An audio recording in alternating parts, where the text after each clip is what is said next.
Hello, so this will be Math Wall review for week 27 for Monday. So I hope you have watched the introduction video of the Math Wall. It goes over each of the parts and what they mean. So now I'm going to go through the video, and if the student or child wants to, they could either use the printouts if you have printed them out, write on their whiteboard while they work through, or they could just verbally say the answers if they know those. As you go, push pause as needed, and then I will just go straight through. All right, let's begin. So our number of the day is 42. So like I said, we always are finding those tens and ones. So we have how many tens in 42? 4 tens. And how many ones do we have in 42? 2 ones. We're going to circle a pair until we've circled all the ones or there are no pairs left. So we have one pair, so there's nothing left over, so this number is even. Once again, we're using our number of the day to fill in our hundreds, tens, and ones. So we have no hundreds, so we're going to either put an X or you can put a big 0. Then we're going back, and how many tens are in 42? We said we have 4 tens. And how many ones do we have in 42? 2 ones. From here, we move to expanded form. So once again, we're going to say, what does 4 tens equal? So here we can count by tens.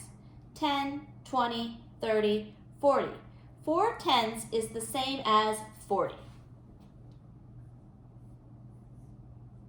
And then how many ones do we have? 2. So the equation reads 40 plus 2 equals 42. Then we're moving on to our minus 10, plus 10, minus 1, plus 1. So if the student or child needs assistance, I always tell them to go to the chart and circle if needed. But once again, the goal is to eventually not have to use the chart, but use it as needed. So we're looking at 42. How many tens do we have in 42? We have 4. We identified from our hundreds, tens, and ones. Now we're going to take a 10 away, minus a 10, so we're going to take 1 away. We're down to 3 tens. The ones stay the same. Now we're going to add 10 more. So we have 4 tens. We're going to add another 10. And now we have 5 tens, and the ones stay the same. Then we're going to 42, and we're going to subtract 1, only 1. So the place value in the 1 spot is going to change. The tens will stay the same. We had 2 ones. Now we're going to take 1 away, and we have 1. So 42 minus 1 is 41. Now we're going to 42 plus 1. The tens are staying the same. And now we had 2 ones, and we're going to add another one for 3 ones. So 42 plus 1 is 43. Now we're moving on to balance both sides. So before you can complete the other side, you have to figure out, what does this equation equal? What does 2 plus 3 equal? So if you have to, get your board and tool or use your fingers. I'll give you a second.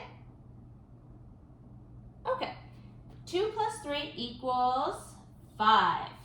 Then I need you to think of another equation to equal 5. You can do the reversal. Today I'm going to do the reversal. The reversal is, all you're doing is changing their positions. So instead of having the 2 first, I'm now going to have the 3 first, and then the 2 is going to come last. So all they did was switch spots. And then what does 3 plus 2 equal? 5. So now we have balanced both sides. Now we're going on to missing number. So we're still working on ways to make 10. So finding those number partners for 10. So 0 plus blank equals 10. So I always tell my students, put what you're trying to get to. We're trying to get to 10. So we're going to take 0 away. Well, 0 is nothing, so we still have 10. 0 plus 10 equals 10. Now do the other ones. See if you can figure them out.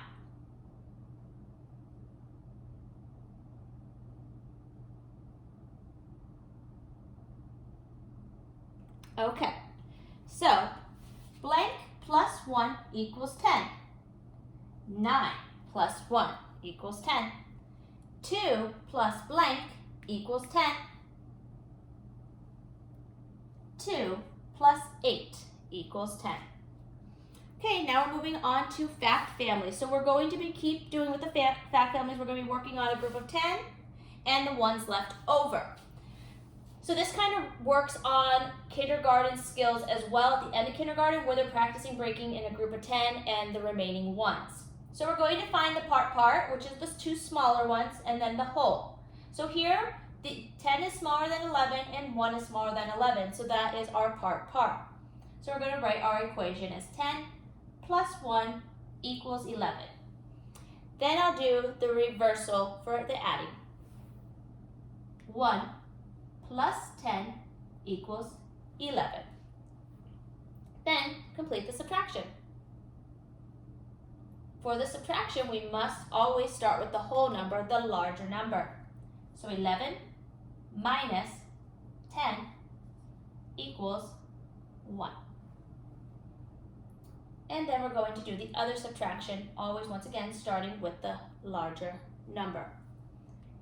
11 minus 1 equals 10.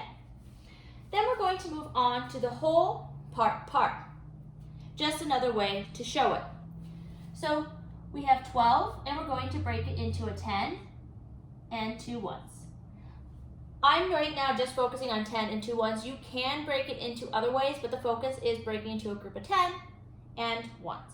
So using our information of part to whole, we're going to add our part together to get our whole. So I'll start with the 10 plus the 2 equals 12. And then on the next one, we are only doing subtraction here. So we're going to start with the larger number, the 12. 12 minus 10 equals 2. All right, now we're moving on to the other side of the board. So we're on greater than, less than, and equal. So we're going to compare the numbers. I always tell my students, locate the tens, 2 10s and 27, 2 10s and 29. Those are the same, so then we bump to the ones. 7 ones and 27, 7 ones and 29. This one is the larger. 27 is less than 29. Then going to the next one. Once again, touch those tens. 3 10s are in 36. 6 10s are in 63. This one is the larger number. 36 is less than 63. Then we have 14 is 14.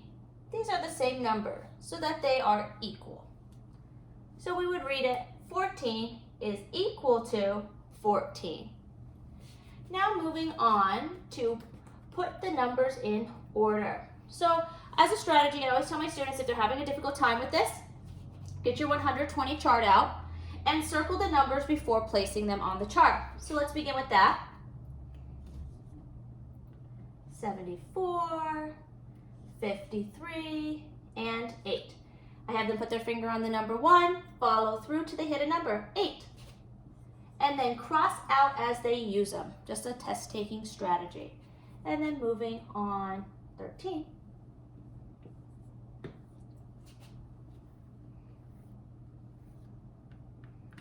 53.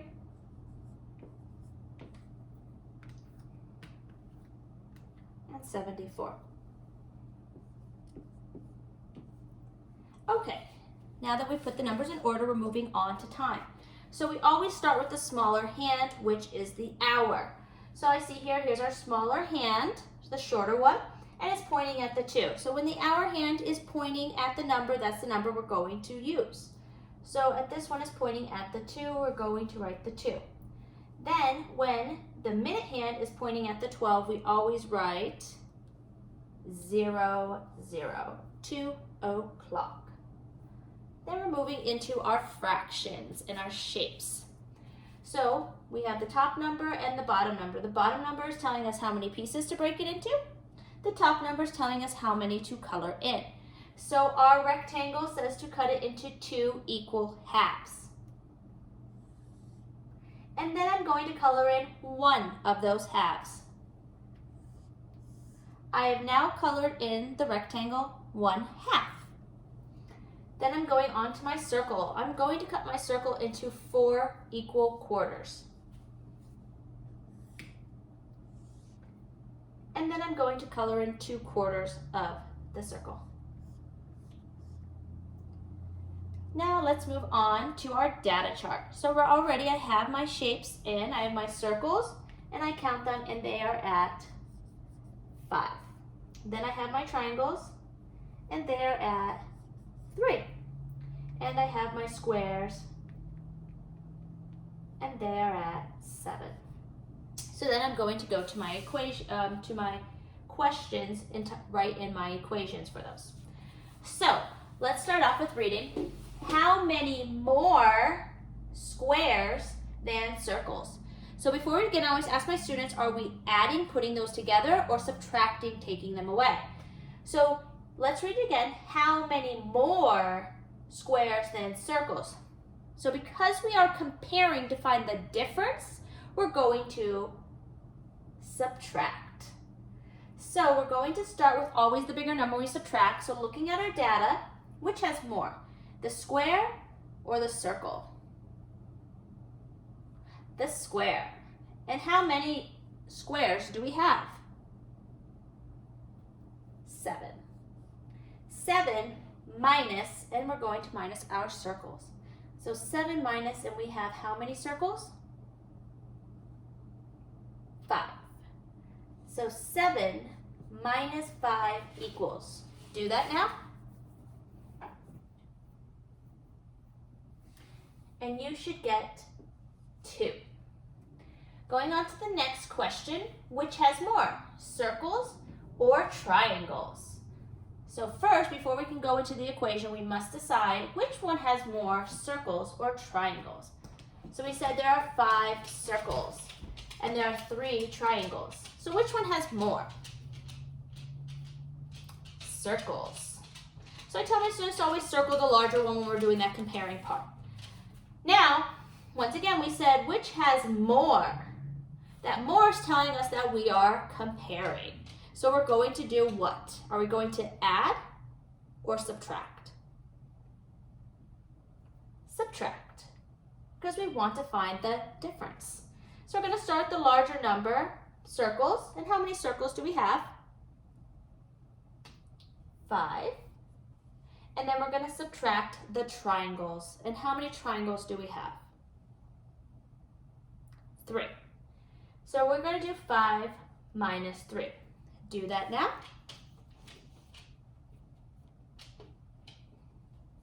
And you should have 2. Next, we're going to move on to the next problem where it says, how many fewer triangles than squares? So once again, we are comparing. We're trying to find a smaller, which one has the smaller or fewer amount. So we're trying to find the difference. So will we be using adding or will we be using subtraction? Plus or minus? Minus. And then we know when we start with subtraction or minus, we must find which one is the bigger number to start off with. So we have 3 triangles and we have 7 squares.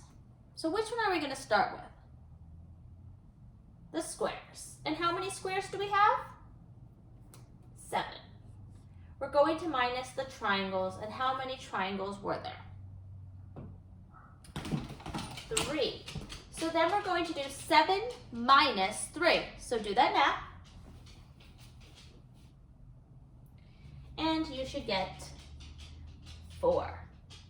Our next problem says how many triangles and squares? So are we going to add or subtract? We're going to add because we are combining. The and is telling us to put it together. We want to take the triangles and the squares to see how many we have. So we have 3 triangles and we're going to add the 7 squares. What does 3 plus 7 equal? 10. And then on the bottom it says how many in all on the chart. So in all is one of our words that tell us to do what? Are we going to add or subtract? Add. So we're actually going to add all of the shapes together to find out how many in all are on the chart. So I always start from left to right so I make sure that I don't miss any. So I have 5 circles and I'm going to add those to my 3 triangles and I'm going to add those to my 7 squares. And solve.